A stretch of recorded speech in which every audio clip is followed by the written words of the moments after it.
Hi, Melanie Herschorn. Thank you for joining me and being a guest on my podcast, The Resilient Entrepreneur Show.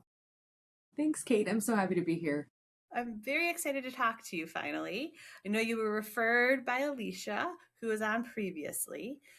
So Melanie is the founder of Big Impact Books, where she is the book marketing and publishing strategist and coach. But tell us a little bit more about your business. Sure. So if you're watching, you can see that I have a dog. So I have to, this is the elephant in the room. This is Marty McDog. He likes to join whenever he can. So what I do is I help entrepreneurs, CEOs, attorneys, professionals who really want to be thought leaders and they know they need to have a book. Somebody has said, you need to write a book, and they've thought about it and they're like, but I don't know how and I don't know who. So I'm the who and the how. And I take the book idea right out of their head and I turn it into a manuscript and we publish it and we promote it. So it is a thought leadership in a box.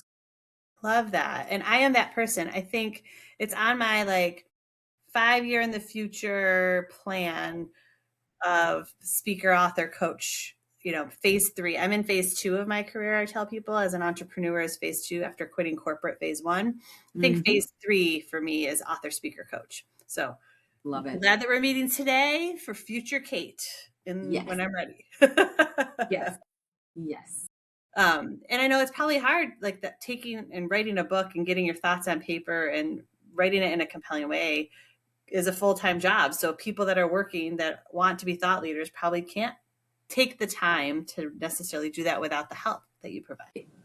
Yes, it is. It is time consuming because not everybody has 3 months to go hole off in a cabin somewhere in the woods. And, or in my case, I'll go to Starbucks for 6 hours. Wow. Yeah. I don't know how I sit there for 6 hours. I don't even go to the bathroom. And yet here I am churning out a book. But what I do is to make it super easy for our clients is we outline the book together and then I interview them and I pull the book directly out of their head and I turn it into a manuscript. And we do it in about an hour a week. So it really is not time consuming. The effort, there really isn't a lot of effort on their part because they just get to chill with me for an hour on Zoom every week. And it becomes the fun hour of their week where they get to talk about themselves and all the things that they know. And they have these bursts of clarity and they it's cathartic. Even if they're doing a how-to on something, it can still be a cathartic moment. So it's a really special thing that I get to do. I feel very special that I get to do it. I love that. So this is the get to know you section, the quick section, clips, 1-word answers. So who was or is the first hire in your business? My executive assistant.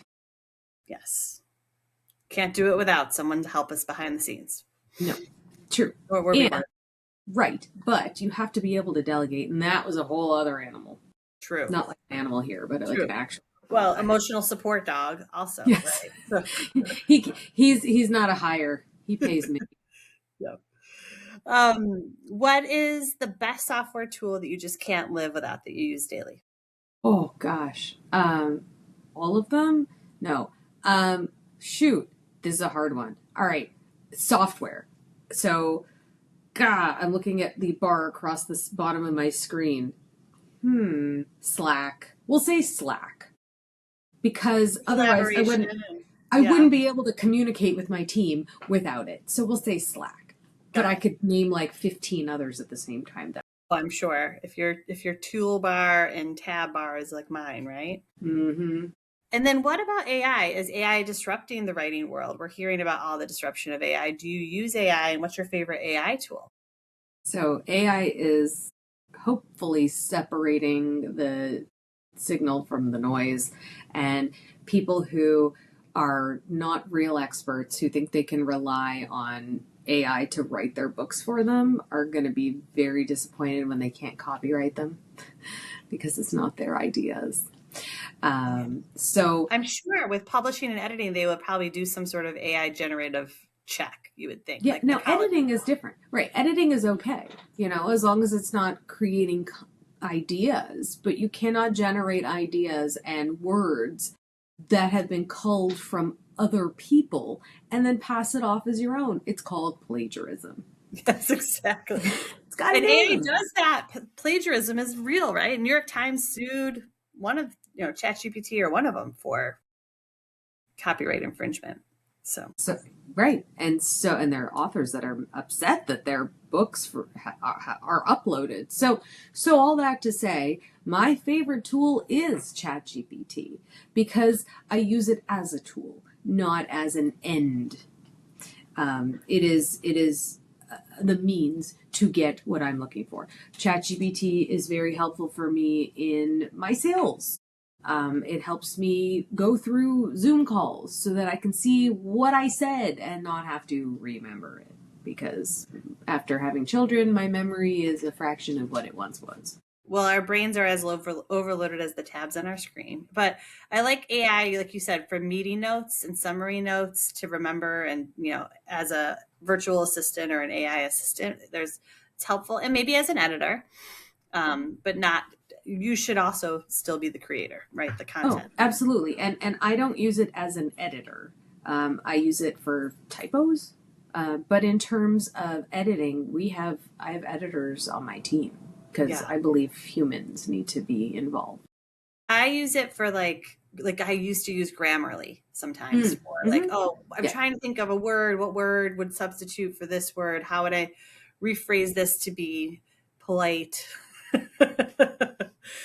And then when you do add to your team, do you usually work with contractors or outsourced projects, offshore or fractionals, or do you hire full-time people? So it's all contractors because the nature of the work is you don't know what's going to happen, when things are going to happen. So it wouldn't make sense for me to have somebody on full time twiddling their thumbs, waiting for an author to review review their manuscript. Because I had an author recently, it took him 3 months to get it back to me before we could even head to editing. So that's why I do work with a lot of contractors that are wonderful, and some are stateside and some are offshore. Yeah, and I think that's the scaling based on the client need and the demand in the project, right? To help you have a flexible workforce. Exactly. Awesome. Well, I know you've been a business owner and entrepreneur for many years now. We're going to start with the easy thing. What is your proudest achievement as a business owner, and how did it happen or why? Whew, proudest would be when I published my first book. I think that would be because I had always wanted to write a book from the time I was 9 years old, and I didn't know what it was going to be about. I still didn't know all the years and all the things that I had ever done. I didn't know what it would be about. And when I finally was able to settle on the idea for my first book, which is called Make a Big Impact with Your Book. So it's kind of meta.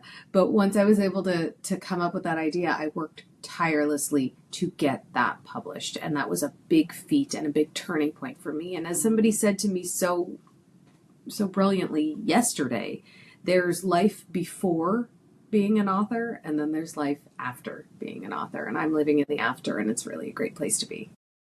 I love that. But also, then that's how you can be the best coach and help others become published authors, is because you've been through it yourself, right? Absolutely. It's hard to coach through something that you haven't experienced, right? True. Hard to be a divorce coach if you're married, happily married, and haven't gone through a divorce. Probably similarly about writing a book and an author, right? I wouldn't know where to start. I would be looking for a coach. Definitely. Awesome. That's exciting. And is that how you named your company Big Impact Books? Did that come after the name of the book? Because there's yes, synergy there. It did come after. Yes. Because I rebranded. Because at first I was doing book marketing only. And then when I published my book, I realized that there were so many ways that I could help people write and publish books that would actually be good. And so I took the leap to publishing. All right. Now this is the hard question. Tell me a story about a lesson, challenge, or failure we know that no business is all success and highlight reel and achievements, that there's a lot of hard work, sometimes struggle, sometimes setbacks and failures along that journey of growth towards success. It's an uphill battle for many of us. So are you willing to share and be vulnerable for a moment and tell us about a moment of growth or a lesson learned along the way? Oh, absolutely. I have so many. But one that stands out today is when I was finishing up, I had written the manuscript of my first book, and I was involved in this entrepreneur organization for women. And the founder really sold me a bill of goods, for lack of a better way to say that. She made a lot of promises, and she said, "We'll publish your book for you too." And I had, at that time, not known who I could get to help me publish the book. And one night, I was in bed reading on my Kindle, and I got to the bottom of the page of the book I was reading, and I realized I hadn't taken in a single word. And I stopped and I was thinking to myself, what's bothering me? There's something bothering me. And then it hit me, and I don't trust this person. I don't trust that this person has my best interest and will actually publish my book. And this is my intellectual property. I've worked 3 years on this. This is like my life's work up until that moment. And the next morning I sent an email and I said, and I removed my book from the shared file. And I said, "Thank you very much, but I am no longer going to publish with you." And it was difficult to extricate myself. I left a lot of money on the table, and I did not try to get it back, even though they had not fulfilled the services promised. But I just knew that I had to get out in order to save myself. And that was a wonderful catalyst to help me add the publishing arm to my company, which is now what we do. I love that. And being willing to say, like, trust my gut. There's a financial impact here, right? It's going to cost me money and time, but it doesn't feel right. It doesn't feel good. I'm going to go in this other direction.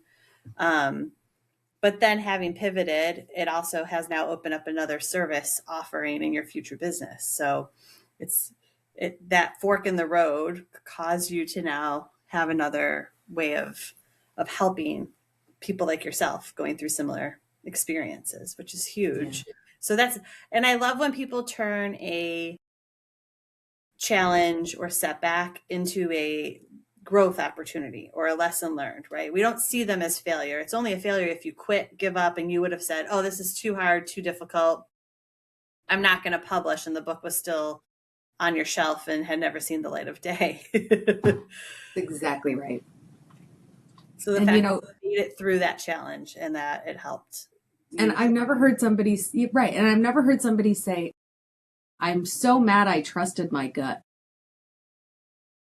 But it's hard sometimes too. I am a people pleaser. Boundaries are an issue I've always struggled with as a I see you. high achieving firstborn daughter raised in the 90s. You know all the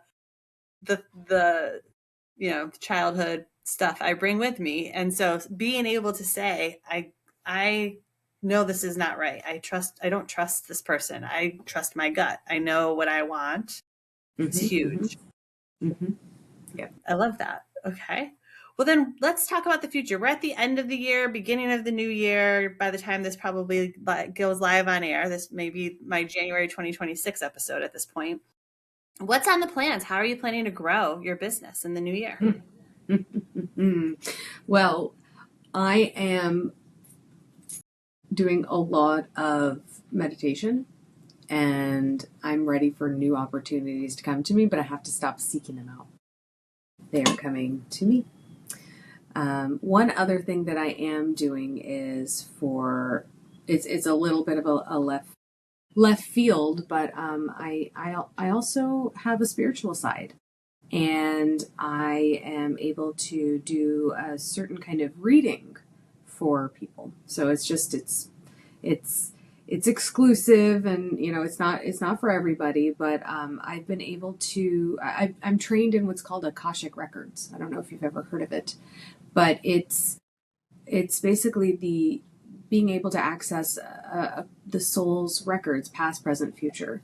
And so that's another piece to me and another piece to my business. And I can read the records for people's books, but also for people who are looking for answers to maybe things that they just don't have answers to.